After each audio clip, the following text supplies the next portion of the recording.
आजकल memory power बढ़ाने की ज़रूरत किसे नहीं है। टीनेजर्स से लेकर ओल्ड एजर्स तक सबों को है। मेमोरी पावर बढ़ाने के लिए योग में 2 पावरफुल प्राणायाम हैं। इन्हें इस वीडियो में आप देख सकते हैं और साथ साथ प्रैक्टिस भी कर सकते हैं। इनमें सबसे पहला प्राणायाम है नाड़ी शोधन प्राणायाम। इसके करने की विधि है कि आराम से किसी आसन जैसे सिद्धासन, सुखासन, पद्मासन आदि में सीधा होकर के बैठिए। यदि असुविधा हो किसी प्रकार की तो चेयर या बेड पर भी बैठकर कर सकते हैं। इसमें सबसे पहले बाएं नॉस्ट्रिल से सांस खींचकर बाएं नॉस्ट्रिल को बाएं हाथ के अंगूठे से बंद कर लें और दाहिने नॉस्ट्रिल से सांस को बाहर निकालें बिना रोके हुए। फिर दाहिने नॉस्ट्रिल से सांस को ऊपर खींचें और दाहिने नॉस्ट्रिल को बाएं हाथ के अंगुली से दाबकर बंद कर लें और बाएं नॉस्ट्रिल से उस सांस को बाहर निकालें। यह एक चक्र हुआ। इस प्रकार इसे 15 से 20 सर्किल तक कर सकते हैं, 20 चक्र तक कर सकते हैं।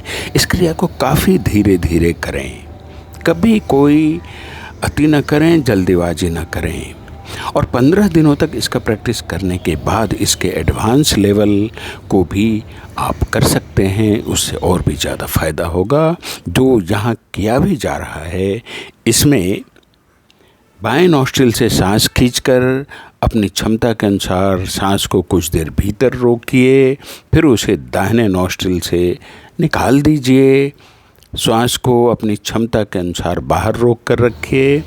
पुनः दाहिने नॉस्ट्रिल से श्वास खींचें, कुछ देर भीतर रोकें, फिर बाएं नॉस्ट्रिल से सांस को बाहर निकालें, कुछ देर बाहर रोकें, फिर से इस प्रक्रिया को दोहराएं। यह एक चक्र हुआ। इसे भी आप 10 से 15 चक्र तक कर सकते हैं। जो आप सांस खींचते हैं उस क्रिया को यौगिक भाषा में पूरक कहते हैं। जो आप सांस को भीतर रोक के रखते हैं उसे अंतःकुंभक कहते हैं। श्वास को जो बाहर निकालते हैं उसे रेचक कहते हैं। बाहर में जो रोक करके रखते हैं उसे बाह्य कुंभक कहते हैं। इस प्रकार इस पूरे प्रोसेस को आप करेंगे तो इसका लाभ आपको मिलना शुरू हो जाएगा। इसके लाभ तो बहुत से हैं, पर यहाँ हम मेमोरी पावर बढ़ाने से संबंधित लाभ की ही बात करेंगे। सबसे पहले तो यह मन को स्थिरता और शांति प्रदान करता है। इससे कंसंट्रेशन पावर बहुत बढ़ जाता है।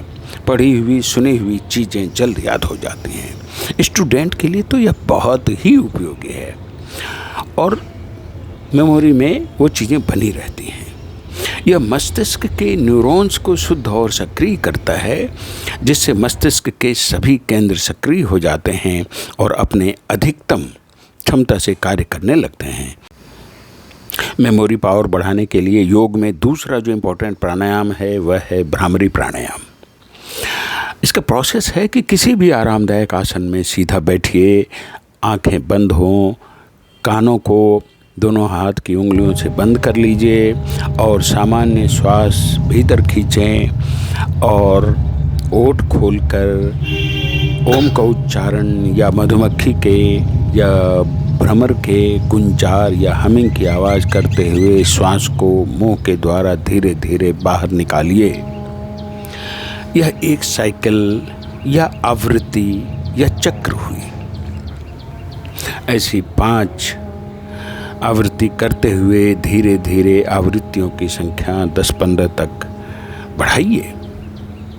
मेमोरी पावर बढ़ाने में इसके ज़बरदस्त लाभ देखे गए हैं। सबसे पहला कि ये टेंशन और डिप्रेशन को दूर करता है, बहुत ज़बरदस्त फ़ायदा करता है।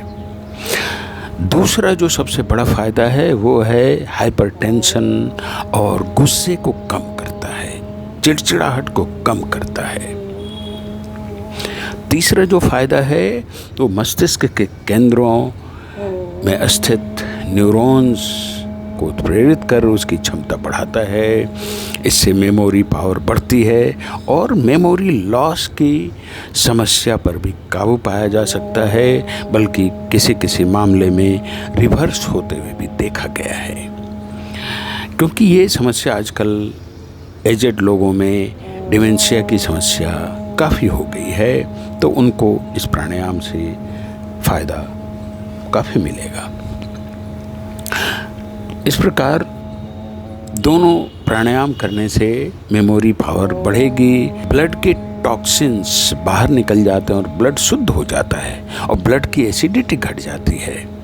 इससे शरीर से कार्बन डाइऑक्साइड का निष्कासन हो जाता है, परिणाम स्वरूप संपूर्ण शरीर को स्वास्थ्य लाभ होता है।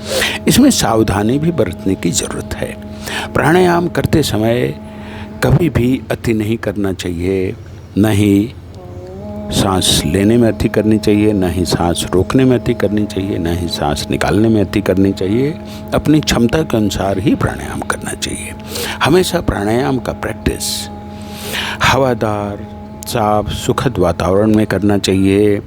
और एक बात का और ख्याल रखें कि भोजन के 4 घंटे के बाद ही प्राणायाम का प्रैक्टिस करना चाहिए और प्राणायाम करने के पूर्व आंत, जठर और मूत्राशय को खाली कर लेना चाहिए। इस प्रकार इन दोनों प्राणायामों को कर अपनी मेमोरी पावर को बढ़ा सकते हैं।